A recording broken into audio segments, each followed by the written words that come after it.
Kunun esas vakaları akta tarif etmege hazırmız. Studiyada men Sultan Estakayeva çalışam. Hayırlı akşamlar. Milli lihalarının amelge keçirilevi Koktebelde 5 kilometrik yol tamir etildi. Kırım talebelerini onaytlı taşımak için yanı avtobuslar. Kırımda kun әлләннің büyük bereketi Cumhuriyetinin Yekene zavodunda yağı nasıl yapıla? Ateş adlı Kırımtar oyun ansamblı öz 3. doğan kununu kaydetti neticeler ve muvafiyetler. Kırım Rusiyanın mühim medeni merkezi oldu. Bu yılın başından beri Kırım müzeylerini 2,5 milyondan ziyade insan ziyaret etti. Bu hafta Cumhuriyetimizin yılbaşçısı Sergey Aksyonov haber etti. 8 ay devamında Yarımada'da 30'dan ziyade festival lihaları amelge çevirildi ve 600'den ziyade medeni aksiya geçirildi. Kinematografiya sahasında 500'ge yakın merasim olup geçti. Onların seyircileri ise 27 binden ziyade insan oldu. Bundan gayrı hakimiyet vekilleri yarım yıl devamında Yarımada'da syomkalar geçirmek için 30'dan ziyade kinoşirketke yardım gösterdiler. Ziyaretlerinin 60%'ı kurort mevsimine rast kelе. Muzey müesseseler ziyaret etilövi 2015 seneden 3 kerege arttı. Da bir mühim rakam bu yıl Kırım muzeyleri 600 binden ziyade bala ziyaret etti. Bu keçken senege bakkanda 10%'ga ziyadedir. Vezirler Şurasının kararına binayin balalar muzeylerini bedava ziyaret etebileler. Bu bala turizmini inkişaf etuvinde mühim faktorlarından biridir. Okuv yılının başından Kırım'ın 15 koy mektebine avtobuslar verildi. Bu Rusya'da işlep çıkarılgan 30'ga yakın yanı maşina. Olar zemanevi standartlar boyunca yanı sürat eksiltiriluvinin Tülükesizlik kuşaklarının navigatsiya ve tahograflarının donatılgan. Sertifikatlar darqatılığı bugün Avtotransport Texnikum'nın meydanında geçti. Tantanalı merasimde Tahsil Veziri Natalya Goncharova iştirak etti. Onun etkanına göre avtopark yanılanıvı Mektep Avtobusu adlı federal programa boyunca alıp barıla. Bugünkü kunde mektep avtobuslarında 20 binden ziyade talebe taşıla. Onun için nakliyat satın alınıvı devam etmekte. Мы, согласно всем правилам и закону, сегодня на 100% обеспечены. И речь идет сегодня уже только об обновлении автопарка, об улучшении оказания данной услуги. Что касается бюджета 2020-2021 годов, по поручению главы республики Сергея Валерьевича нами составлен бюджетный запрос на 20 и 30 автобусов, соответственно, в последующие годы. Но это тоже уже речь идет только об обновлении. Автобус Бақчысарай районuna verildi. Municipalitetinin yolbaşçıları endi olarına nasıl darqatılacakları hakkında karar aldılar. Великолепный автобус, очень такой комфортный, удобный, кресла мягкие, да, и такой компактный, как раз это те автобусы, которые пройдут по нашим горным дорогам. 4 из них, из этих автобусов будут направлены в 5-ю школу. Эта школа у нас с русским и крымско-татарским языками обучения. Дети стекаются со всего района в эту школу для того, чтобы изучать родной язык. Так вот, с этой целью для качественного, хорошего изучения своего родного языка мы 4 автобуса отдаем 5-й школе. А 1 автобус пойдет в железнодорожнинскую школу.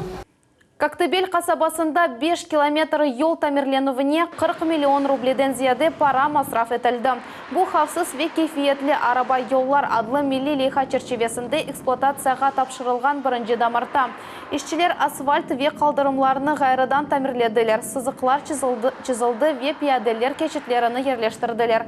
Dış hizmetçi federal magistraller kaplamasının zemanevi teknologiyalarını kullandı.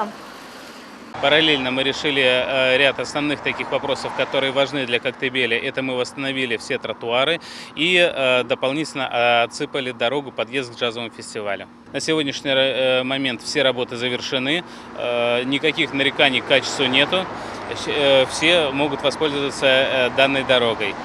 Яны yol kaplaması 4 yılga dayanacağına kifalet berili. Emde Ahmedjet Kefe trasasında Koktaş Koyunece 4 kilometre yolunun kapital tamiri boyunca işler alıp barıla. Endi noyabr ayında bu yol kısmı hazır olacak. Ведется планомерная работа по доведению до нормативного состояния всех межмуниципальных и региональных дорог Республики Крым. Поэтому данный отрезок дорог, он засчитывается в общий показатель, и мы идем к тому, чтобы достичь тех показателей, которые ставит перед нами Российская Федерация. То есть 173 километра в этом году будут ремонтированы. Бала хирургы, тибби илемлер докторы, профессоры Герей Баировға әбеде ерлештірілді. Алуштада тунчы бюст әлемнің адына ташыған скверны яраштыра. Монумент ачылу тантаналы мерасимінде белі екімнің сой соплары, талебелері, шер акимиеті, жемайчылар, вебізі мұхберіміз Фатиме Сейдаметова болындылар. Тавсилатлар левхамызда. Қырым акимиетінің векілері веджиматчылар абеденің ұстындекі ортыны алып ташлайлар. Алушта мұсафырлері весакенлері оғынде бала хирургия көміне Герей Баировға бойық түнч бюст açıldı. Экім 1922 сенесі тамам бұл шерде дүнияға келді. Герей Баиров балалықтан учуджу олмаға арзеті еді. 1938 сенесі мектепні бітіріп Москва авиацион университетіне көріш имтианларны берді, ама сон кедақада өз қарарыны деніштірді. Елі ел девам еткен екімлік ішінде 30 бенден зияде миллиард кечірді. Өз фаалиетіні Герей Баиров жебеде башлады. Обеңлер жеженларны құртарды. Женіктен сон Ленинград шерінде çalışты. Анда о бала хирургиясынан темеліні қойғанлардан бірі олды. Бірінші оларақ яңы доған баларны доғма хасталықлардан тедавиледі.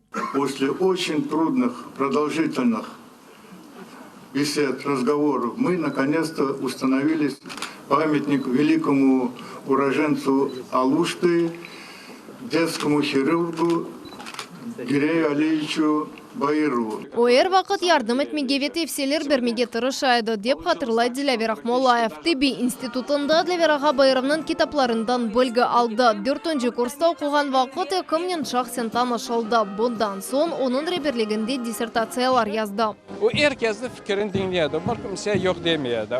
Öyle büyük adam edi. Lakin herkes ona kırıp akıl tanışma imkaniyeti verdi. Her bir doktoruna, her bir kaydan gelse de sese Vladivostok'tan kesin, sese Kazakistan'dan kesin, sese Kaliningrad'dan kaydan kesin de her bir doktordan esifet dinleyedi. Ekimnin muvaffaqiyetlari hakkında Gерей Bairovның doğmuş kardeşinin torunu balalықтан yaşattı. Ona istidatlı emcesinin adı berilgeninden gururlana. Ecdatlarının çoğusu onun izinden kettiler. Да, у нас много врачей. Я сам тоже врач-стоматолог. Да. У нас мои дяди, отец, у меня все сыновья, внуки Герея Ильича, они все работают врачами в медицине. Ну, они, конечно, в Петербурге, а мы здесь, в Крыму.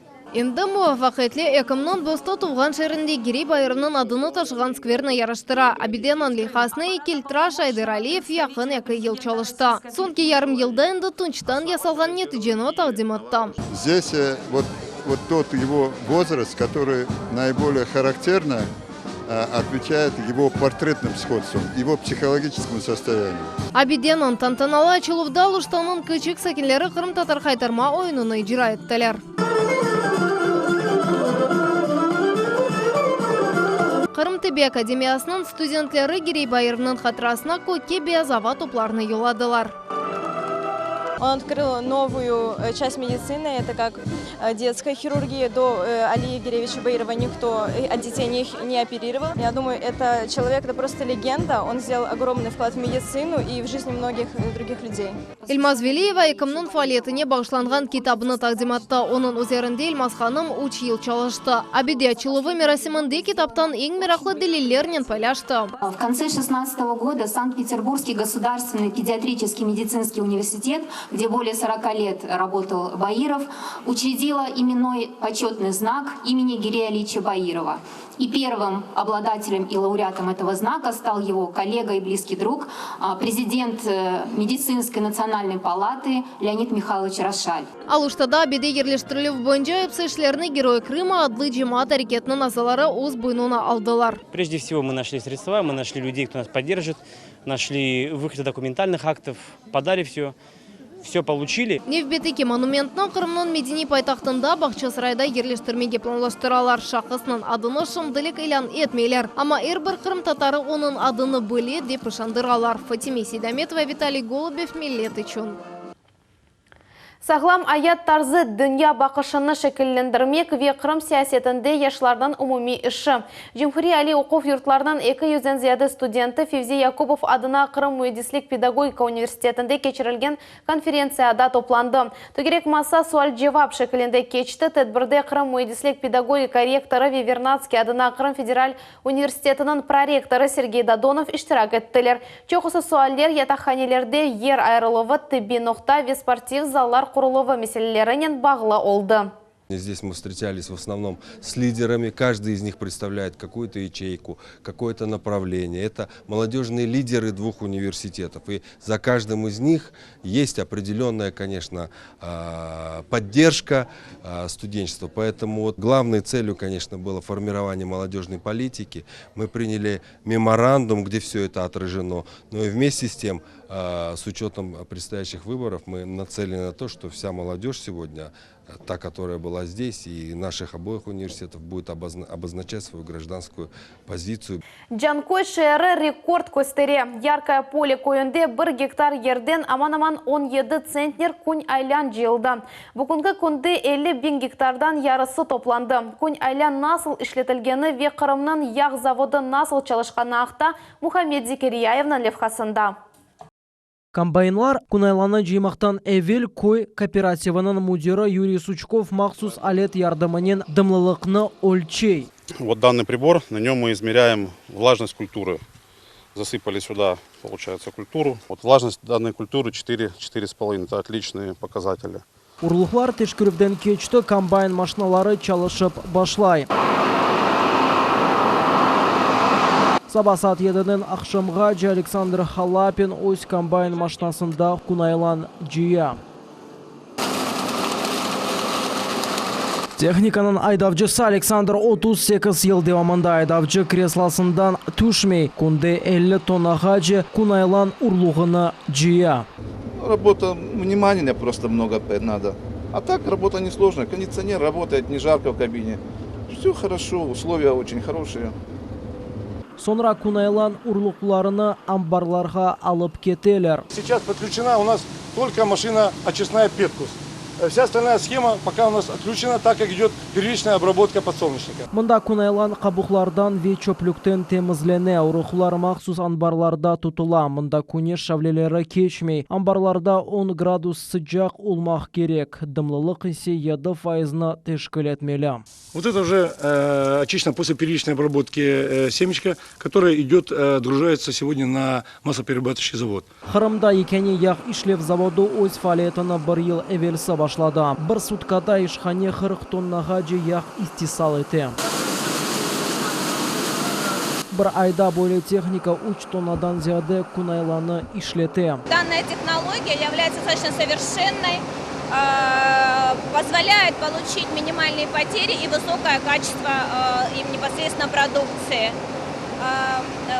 Можно сказать немного о наших людях, которые здесь непосредственно работают. В основном это местный персонал, люди из соседних деревень, которых мы обучаем за счет предприятия, делаем стажировки, предоставляем различные льготы. Также предприятие планирует расширяться. Ишханеде 40-тан зияды адам çalışа. Мында тек ерлі техника құланыла. Шымдыки вақытта яқ Крым хлеб консерв заводы кб ишханелерде йоланыла. Эмде ерлі әліге сатыла. Все оборудование отечественного производителя, но оно подобрано достаточно тщательно проектным институтом, которая позволяет, опять же, нам очень бережно переработать продукцию и получить продукт, сохранив в нем самые важные, качественные показатели. Здесь достаточно высокое содержание витамина Е. Масло, как мы с вами уже видели, имеет достаточно хороший цвет. Мы входим в первый сорт по всем показателям. И, конечно же, отбой покупателей у нас нет. Қырым аграрилері Русияда біріншілер сырасында күнайлан жиып башладылар. 3000 гектар ерде енді 5000 тонна жиылды. Күнайлан берекеті 1 гектардан 15 центрны тешкіл етті. Бұл ел 1 миллион бинден зияды тонна күнайлан жиымаға планлаштыралар. Мухаммед Зикирияев, Виталий Голубев, Милет үшін. Крым Девлет автоинспекциясы паркон техник донатыма ярдымынен 7 беңден зияды бузуларны қайдетті. Шымды более мобиль аппарат комплексы Кезлев, Керіч, Ялта, Сақ шерлерінде ве Ахмеджит районында чалыша. Онан ярдымынен Девлет автоинспекция хадимлері еркун арабаларны доғры қалдырмаған, яни тоқтав қайделеріні бозған айдавчыларны туталар. Напоминаем, что за нарушение правил остановки стоянки в Российской Федерации предусмотрена административная ответственность по статье 12.16.4 в виде административного штрафа в сумме 1500 рублей. Также в течение 20 дней с момента вынесения постановления вы имеете право оплатить штраф с 50% скидкой. Атеш адлы Крым татар ойын ансамблі өз үшінші доған күніні қайдетті. Бұл қысқа мүддет девамында ансамблінің ребері Медат Халилов 300-ден зияды Крым татар баласына милли ойынларымызға севгі ашлады. Осмывы қиетлеріні олар байрам концертінде тақдим еттілер. Мевзуны Фатиме Сейдаметова девам етежек.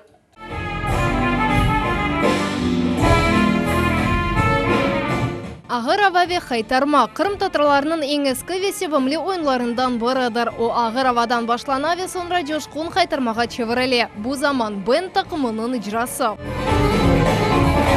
Серджілернен толу зал көрделі алғышлар ве ғурур дұғысы. Яш коллективнен бәрабер байрамны қайдетмек үшін 200-ден зияде адам топланды. Санада мешур Крым татар ижрачылары чықышта бұлыналар.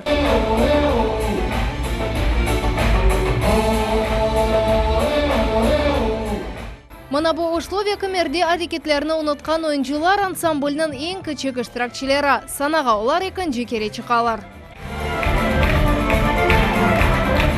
6 яшлы Юсуф Абибулаев ансамбльге 2 елдан бірлі қатынай. Ойынларыны пек бегенген ақында айтаве атты севімлі чықышларыны сечті. Себесу дан ойнайым.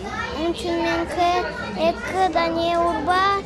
Мен ойнайым башқа ойынлар. Идея Хайбулаева ансамбль яратылған көнден бірлі мұнда ойнай. Яш ойынчы ең чоқ бұйық ойын құрантасынен гастроллерге бармақны бегене. Мы ездим в города, в страны, чтобы танцевать. Мы ездили в Москву, Краснодар, Сочи. Эдиенен бәрабер бұрынжы дерске Эмиль Муртазаев келді. О Крым татар ойынларыны угренмек ақында балалықтан арзу етеді. Бір чықышны ilk соло концертына қатырлай. Ансамбльда чоқ мүкефатқа наил олажағында эмин. Для меня Атеш — это мое сердце, моя вторая семья.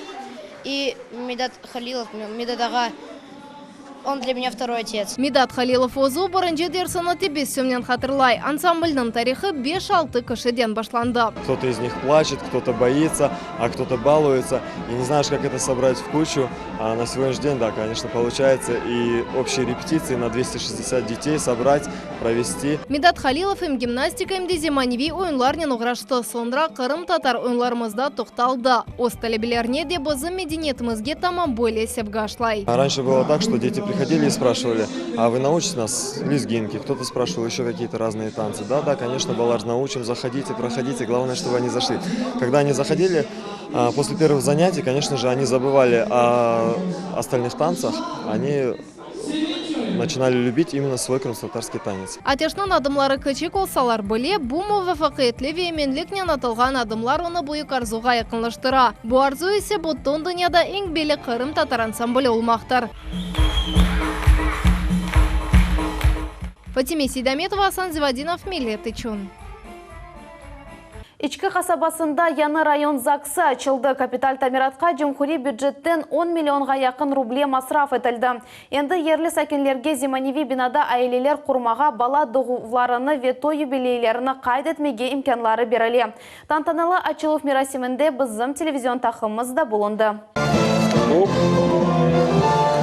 Ура! Қызыл шеркет кесілді. Енді ичкі қасабасында яны ЗАГС чалыша. Ярым елы версе бұл бақылмаған бинайды шымды есе мұнда шей зиманеви технологиялар бойынша донатылған. Обошлось это в 10 миллионов рублей. В эту сумму входила полностью реконструкция здания и благоустройство. В благоустройство входило также забор, брусчатка, скамеечки. Озеленение уже делалось работниками ЗАГСа самим. Наталья ве Владимир Зариповлар Ички районында айле курулуу акында биринчи имза койган чифт. Бүгүн олар тедбирнин шерефли мусафирлери. Сегодня мы открываем новый ЗАГС. Мы прожили 41 год. И прожили мы под девизом стихов Степана Щипачева. «Любовью дорожить умейте, с годами дорожить вдвойне. Любовь не вздохи на скамейке и не прогулки при луне. Все будет, слякоть и пороша, но вместе нужно жизнь прожить. Любовь с хорошей песней схожа, а песню нелегко сложить». Вот с этими словами мы эти слова пронесли через всю жизнь. 2016 yıldan beri Kırım'nın 7 zaksında kapital tamir keçirildi. Sonki yıl devamında ise Cumhuriyet'te 15 binge yakın yaş koranta peyda oldu. Onlardan 85 aile içki kasabasında kuruldu. На сегодняшний день штат Симферополя районного отдела ЗАГС составляет 3 человека. Заведующий отделом, консультант отдела и главный специалист, которые оказывают населению 12 государственных услуг. Rayon Zaksın arxivinde ta 1946 senesinden başlap butun malumat saklanan. Bugün bu 100 binge yakın gраждан vaziyet aktlarının kaydedilivıdır. İçki rayonunda kararının 32 bin adam yaşay. Это еще один бриллиант в короне советского района, который засиял. И мы надеемся, что здесь будут качественно и квалифицированно предоставлены все государственные услуги. Ekskursiyadan gayrı musafirler için konsert programması teşkil etildi. Tedbirde Cumhuriyetimizde olgan zakslarının müdirleri iştirak ettiler. Toplananlar için yer ve oyun çıkışları da takdim edildi.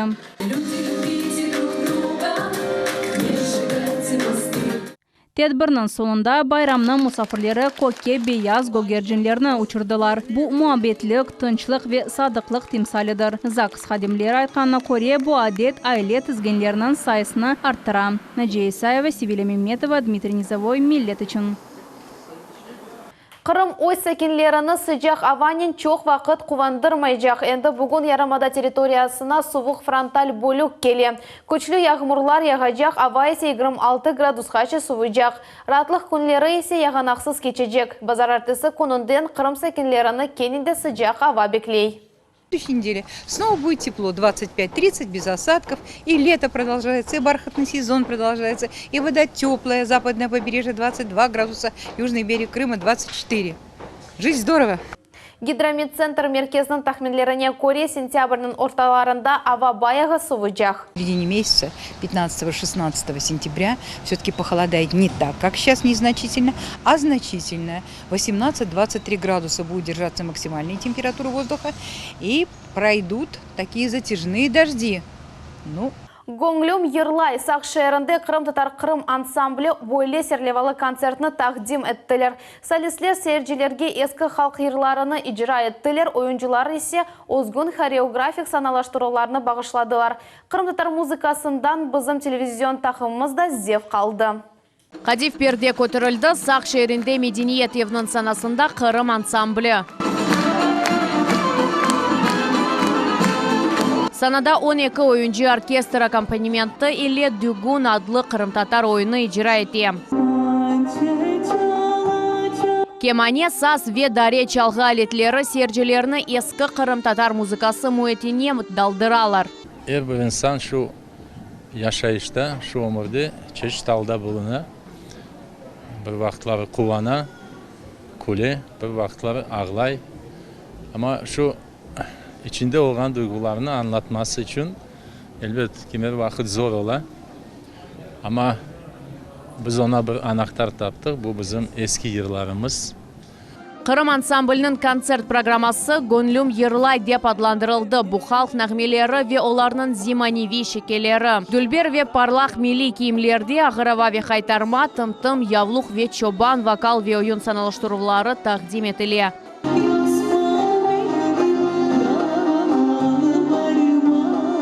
Sanada ansamblinin 7 yetekçi solisti ve Kırım'da nam kazangan artistler. Kırım ansamblinin temeli 1990 sene koyuldu. Onun müdiri Bedeni Reberi nam kazangan erbab Server Kakura oldu. Ansamblinin maksadı Kırım-Tatar milli sanatının rahbetleştirilüvüdür. Şimdi icadi kolektivge 30'dan ziyade adam çalışa. Men pek beğeniyorum bu Kırım ansambli. Onlar maşallah pek beğenimiz. Кызым ойнай, оғланым ойнай, отырып боламай. Медениет евнын залында 150-ден зияде адам топланды. Шерде концерт Devlet Milletlerara комитеті вейерлі акимиятның қол тұтуғынен кечті. Эльмас Аблакимов, Эльдар Заитов, Миллет үшін. Бүгінге бұл эпосы хаберлер Миллет телеканалындан айырылмаңыз, қайырлы ақшамлар.